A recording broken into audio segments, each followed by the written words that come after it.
Now, if you've been following along with our previous explainers, you'll remember we found some pretty incredible shared claims across major traditions. Specifically, they both claim a virgin birth, and they both claim his sinlessness. Well, today, we're shifting gears to a brand new shared claim: miracles. So, let's jump right into these shared claims of miracles. The foundational common ground we find here is just incredible. You see, both the Quran and the canonical Gospels agree that Jesus performed extraordinary, very specific miracles. They don't just give a vague nod saying he was a good teacher. No, both of these ancient texts claim he demonstrated literal, reality-altering abilities. Let's start with the exact wording from the Quran.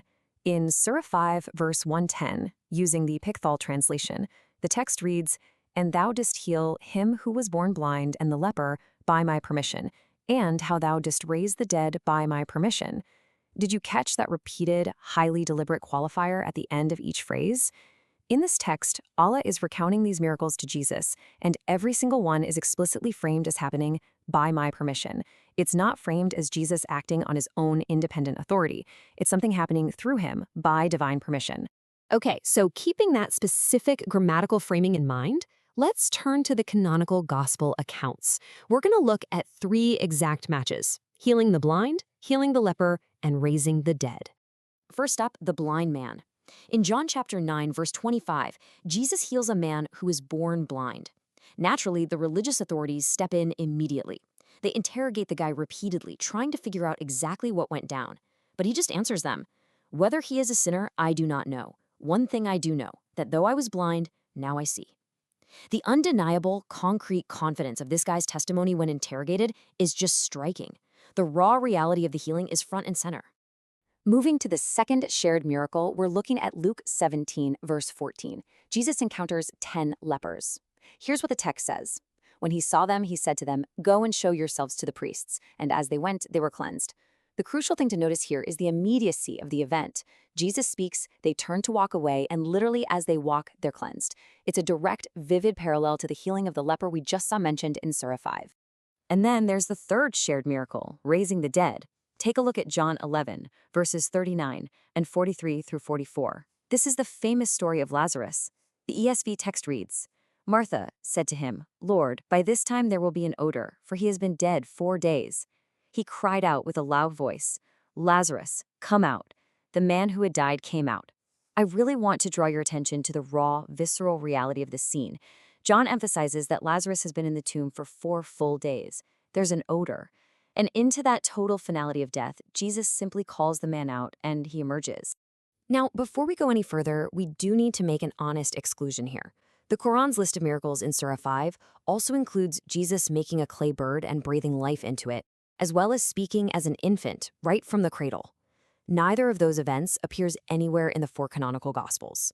Because our goal today is to focus tightly on the miracles both traditions actually share, we're going to respectfully hold off on those 2 for now, but we will absolutely explore those unique accounts in a future explainer. So, let's shift our focus back to the language itself as we look at a pattern of authority.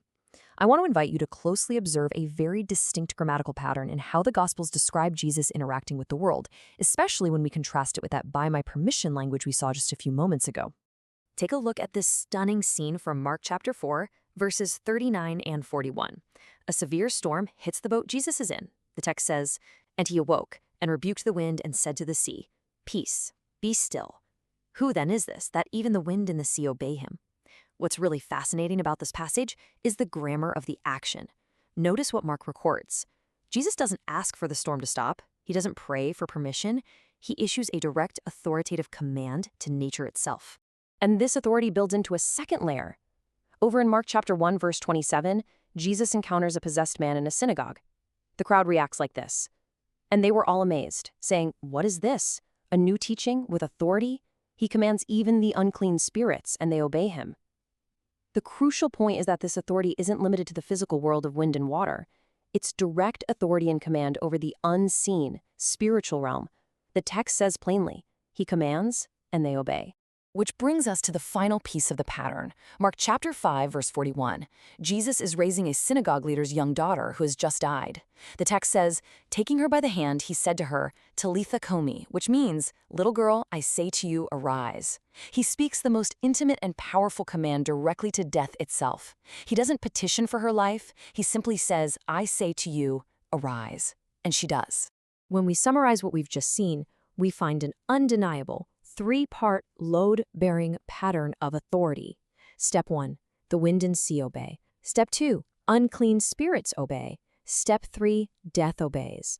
This brilliantly illustrates that these aren't just isolated random events. It's a sweeping, deliberate pattern of direct command across nature, spirits, and death itself. Putting these texts side by side reveals a really stark textual difference. On one hand, we have the Quran emphasizing, by my permission.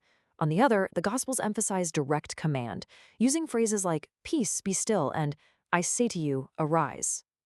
Now, we aren't here to argue for one tradition over the other, but to truly understand these texts, we neutrally acknowledge this profound grammatical difference in how his power is framed. It's a clear contrast between permission granted and authority personally possessed. And this brings us right back to the exact question the first-century witnesses themselves asked. What manner of man is this? The texts leave us sitting with this deep, compelling tension. I mean, when the storm obeys, when the demons obey, and when death itself gives way to a direct command, it forces anyone reading these texts to deeply consider the implications of this authority. Who exactly is the text describing? Which leads us to one final, huge question. Does he actually come back? If death already answers to his command once, there's one more massive, shared textual claim worth testing. Both of these ancient traditions say that he is coming back. So in our next explainer, we're going to look exactly at what each text says happens when he does. Trust me, it's going to be incredibly eye-opening. Thank you so much for learning with me today, and I'll see you next time.